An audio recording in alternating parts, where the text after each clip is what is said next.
अस्सलाम वालेकुम, this is Usama और आप देख रहे हैं आज अवतार द वे ऑफ वाटर का रिव्यू। जैसे कि आप देख सकते हैं मैं अभी भी 3D ग्लासेस में बैठा हूँ। अभी ये मूवी सिनेमा पे देख के आया हूँ, तो मैंने सोचा रिव्यू बनाते हैं। तो अभी फिलहाल ऐनक उतार देते हैं क्योंकि मुझे कैमरा नहीं दिख रहा। हुआ कुछ यूं कि अवतार देखनी थी। अवतार वे ऑफ वाटर रिलीज हुई 16 दिसंबर को। तो ऐसी मूवी थी जिसको देखने के लिए सभी बेताब थे। 13 साल बाद ये दूसरा पार्ट आ रहा था, तो इसे देखने के लिए सब बेताब थे। 2010 में अवतार का पहला पार्ट आया था, जो कि आज भी एक टॉप ग्रोसिंग मूवी है, जिसने सबसे ज्यादा बिजनेस किया था बॉक्स ऑफिस पर। और James Cameron is the director जो मूवी बनाते हैं, मेक श्योर करते हैं कि which is big, which is huge, लोग उसे थिएटर में देखने जाए। थिएटर एक्सपीरियंस के लिए वो मूवी बनाते हैं, चाहे वो टाइटैनिक हो, चाहे वो अवतार हो, चाहे अवतार वे ऑफ वाटर हो, चाहे वो टर्मिनेटर हो। जेम्स कैमरून के पास वो फार्मूला है, उन्होंने फार्मूला क्रैक कर लिया हुआ है कि किस तरह से लोगों को पुल करना है सिनेमाज की तरफ। अब हमेशा से यही होता है कि जब भी जेम्स कैमरून की मूवी आती है, चाहे वो कोई मूवी भी हो, लोग उसे देखने जाते हैं सिनेमा में और भाग भाग कर देखने जाते हैं। तो James Cameron has the formula. अब जेम्स कैमरून को छोड़ते हैं और अवतार की बात करते हैं। जो अवतार 1 थी, it was a spectacle of VFX. 2009 में 2010 में जिस टाइम ये मूवी आई थी, तो उस टाइम वीएफएक्स इतने नहीं होते थे जितने आज के दौर में वो तरक्की कर चुके हैं। तो उस टाइम जो अवतार थी वो बहुत एक बेहतरीन मूवी थी। एज अगर वीएफएक्स के लिहाज से देखा जाए, उस जैसा मूवी कोई नहीं थी। और 3D में वो हिस्ट्री की as far as I know पहली मूवी थी। तो लोग दौड़ते हुए सिनेमाज की तरफ गए थे अवतार देखने, और उसका रिजल्ट हमारे सामने है 2.7 कुछ बिलियन, जो मेरे ख्याल में पाकिस्तान के पूरे साल की जीडीपी भी नहीं होती। वो अवतार 1 का बिजनेस था। तो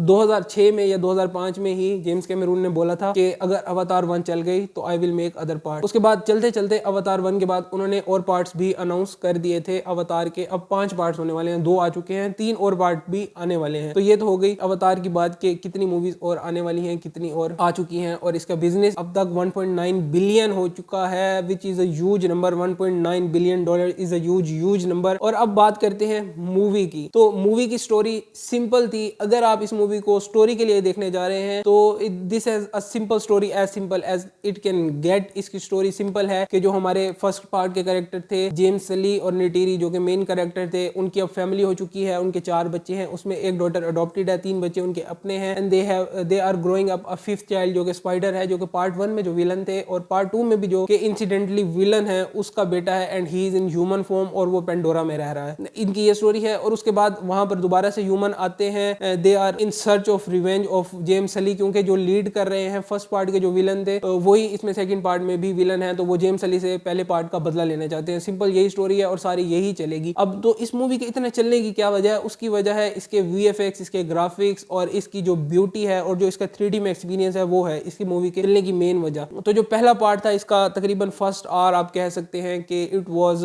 इन द फॉरेस्ट। हमने जो पार्ट 1 में फॉरेस्ट देखा था वही था, दरख्तों को, उसकी फॉरेस्ट की ब्यूटी को दिखाया है। And it was beautiful, it was mighty beautiful, it was way more beautiful then it was in 2009, because उस टाइम वीएफएक्स इतने अच्छे नहीं थे। अब जिस लेवल के वीएफएक्स हैं, उस लेवल के वीएफएक्स 2009-10 में नहीं थे। तो उस जंगल को जो जेम्स कैमरून ने दिखाया है, दैट वाज एन एक्सपीरियंस। और ये मूवी अगर आप देखने जाएं तो 3D में जाके देखें और इसको सही तरह से एंजॉय करें। 3D और 2D की भी मैं बात इस मूवी के इस वीडियो के एंड में करूंगा। खैर फिलहाल हम जंगल की बात करें तो jungle was beautiful, that forest was beautiful और बहुत ही खूबसूरत लग रहा था उसे खास तौर पे 3D में देखना। उसके बाद जो उसका सेकंड पार्ट था द वे ऑफ वाटर, जैसे कि मूवी का नाम है द वे ऑफ वाटर, तो जो जब वो एक सी साइड पे चले जाते हैं, वाटर साइड पे चले जाते हैं, तो वो जो ब्यूटी थी ना, that is I will say unseen before. बहुत खूबसूरत वो पानी दिखाया गया है, जो अंडर वाटर शॉट्स हैं, पानी के अंदर तैर रहे हैं, पानी के अंदर की जो चेजेस हैं, पानी के अंदर के जो एक्शन सीक्वेंस हैं, that was very very very much beautiful. जितना भी मैं कहूँ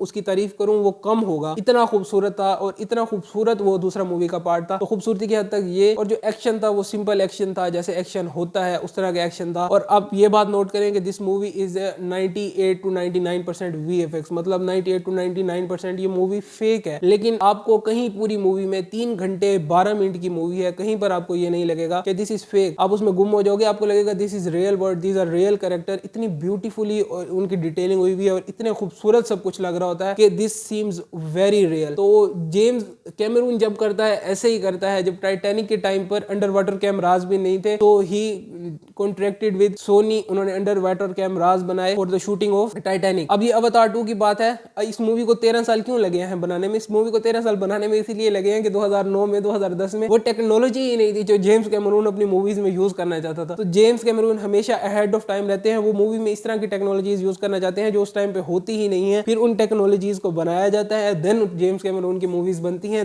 that is the reason he is so famous, that is the reason his movies are so big, because he has a mind. वो कुछ ऐसा सोचता है जो उस टाइम पर अवेलेबल ही नहीं होता। तो ये तो हो गई वीएफएक्स की बात, ये हो गई बजट की बात, ये हो गई थोड़े से मैंने स्टोरी का सिनॉप्सिस दे दिया, इससे आगे मैं आपको नहीं बताता। फॉरेस्ट में जाते हैं, उसके बाद फॉरेस्ट के बाद जो second part way of water, चले मैं आपको थोड़ा सा ये बता देता हूँ। वो वाटर में इसलिए जाते हैं क्योंकि वो अपने फॉरेस्ट को प्रोटेक्ट करना चाहते हैं और वो चाहते हैं कि यहाँ से ह्यूमन इंटरवेंशन खत्म हो, तो वो वाटर की तरफ चले जाते हैं, मूव कर जाते हैं बगैर किसी को बताए कि यहाँ पर ह्यूमंस उन्हें ना ढूंढ सके और जो उनका एक प्लेनेट है उसे तबाह ना कर सके। They do not want any more killing, तो वो पीस जाते हैं। इसलिए जेम्स सली अपनी फैमिली के लिए भी प्रोटेक्टिव है, तो वो छोड़ के फॉरेस्ट वाटर वाली साइड पे चले जाते हैं। और जो इसमें फैमिली का एंगल है इस मूवी में, वो सिर्फ फैमिली का एंगल इमोशन डालने के लिए नहीं है, वाकई ही जो कैरेक्टर है, जो उनके बच्चे हैं, दे आर इंपॉर्टेंट। जो स्टोरी है जेम्स सली से ज्यादा उन्हीं के अराउंड मूव कर रही होती है और जो अपना स्क्रीन टाइम है वो भी उनके जो बच्चों का है वो जेम्स सली से ज्यादा है। तो एक नजर आ रहा होता है कि जो नए कैरेक्टर हैं उन्हें डेवलप किया जा रहा है और अगली मूवीज के लिए उन्हें सेटअप किया जा रहा है। जो थर्ड मूवी आएगी उसमें कई ज्यादा रोल होगा इनके बच्चों का। सो यहाँ तक तो ये हो गया मूवी की स्टोरी की बात, थोड़ी सी मूवी का कैरेक्टर का सिनॉप्सिस दे दिया। अब मूवी की बात करते हैं लेंथ की। तो ये मूवी है 3 घंटे की, 3 घंटे 12 मिनट की मूवी है और इसमें इंटरवल नहीं है, जैसे कि मॉडर्न मूवीज में नहीं होता। ज्यादातर जो हॉलीवुड की मूवीज आती है इंटरवल नहीं है। तो फर्स्ट थिंग इज, आपको ये मूवी देखनी है तो सिनेमा में देखें। मोबाइल पे देखेंगे तो इसकी वो स्टोरी नहीं है कि आप कहेंगे why this movie earn so much. This movie is not earning because of its story, this is earning because of its VFX. और जो इसको देखने की रीजन है वो भी इसके वीएफएक्स है और इसकी 3D है। तो पहली बात तो ये हो गई, अगर ये मूवी देखनी है तो थिएटर में देखने जाएं, इसको एक्सपीरियंस करें। ये मूवी थिएटर के लिए ही बनी है, मोबाइल पे देखने के लिए, लैपटॉप पे देखने के लिए, टीवी पे देखने के लिए नहीं बनी। इस मूवी का जो साउंड है वो भी बहुत अच्छा है और जो मुझे इस मूवी से शिकायत रही है ना वो ये रही है कि इसका म्यूजिक का मुझे मजा नहीं आया। मे बी औरों को आया हो, मे बी आपको आया हो, कमेंट में बताइएगा आएगा। मुझे ना इसका म्यूजिक का मजा नहीं आया। जिस लेवल की मूवी थी ना उस लेवल का म्यूजिक नहीं था।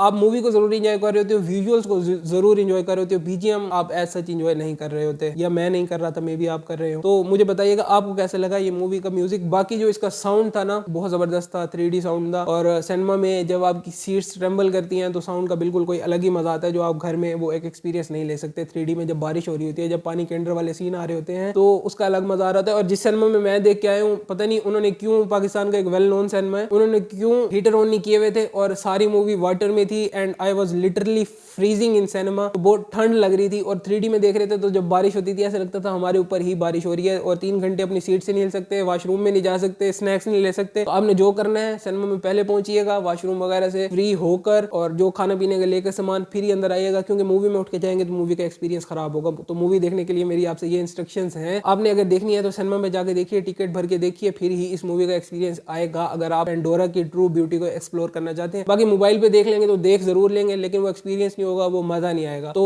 अब आगे इसका पार्ट भी उन्होंने इसके एंड में सेटअप कर दिया है। So this 3 hours movie was like an interval. जब उसका एंड खत्म होता है तो वो एक इंटरवल था उसका। 3.25 घंटे की मूवी जब खत्म हो जाती है तो वो उसका इंटरवल था। ऐसे फील होता है कि दिस इज द इंटरवल, यहाँ पर मूवी आधी हुई है, खत्म नहीं हुई, क्योंकि उन्होंने नेक्स्ट पार्ट, थर्ड पार्ट जो है वहीं से ही तकरीबन स्टार्ट हो जाएगा। टाइम जंप नहीं होगा जैसे इस मूवी में था अवतार 1 से 2 के बाद, क्योंकि 1 में जहाँ पर मूवी खत्म हुई थी उससे काफी सालों बाद, जैसे 13 साल बाद नई मूवी आई है तो 13 साल ही तकरीबन लगा लें, 13-14 साल बाद आगे स्टार्ट हुई। अब अगली मूवी में टाइम जंप नहीं होगा, तकरीबन नजर ऐसे आ रहा था कि यहीं से आगे मूवी स्टार्ट हो जाएगी जो उसका थर्ड पार्ट आएगा। तो होप करते हैं कि वो भी ऐसे ही ब्यूटीफुल होगा। बाकी इस मूवी की अगर रेटिंग की बात करें तो आई थिंक 7, और 7 में से भी 5 नंबर या 6 नंबर वीएफएक्स के, ग्राफिक्स के, विजुअल्स के, बाकी एक आध नंबर स्टोरी का, क्योंकि स्टोरी कोई आउट क्लास नहीं है, कोई ग्राउंड ब्रेकिंग नहीं है और ना ही ये मूवी स्टोरी के लिए बनाई गई है। ये एक शो ऑफ है विजुअल्स का, ये एक शो ऑफ है आर्टिस्ट्री का, ये एक शो ऑफ है ब्यूटी का और कई लंबे लंबे शॉट्स आपको मूवी में देखने को मिलेंगे सिर्फ यही ब्यूटी को दिखाते हुए। ये मूवी दिखा ही इसी चीज को रही थी। तो जाके एंजॉय करें, अगर एंजॉय करनी है सिनेमा में ही जाके एंजॉय करें, टीवी पे मोबाइल पे देख के फिर बाद में मत कीजिएगा कि मूवी का मजा नहीं आया। एंजॉय करनी है सिनेमा में जाके करें और पूरी तैयारी के साथ जाइएगा, क्योंकि 3 घंटे फिर अपनी सीट से आप हिल नहीं सकेंगे, इस मूवी में इंटरवल नहीं आएगा। अभी तक के लिए इतना ही, बाकी फिर मुलाकात होगी अगली वीडियो में। अल्लाह हाफिज।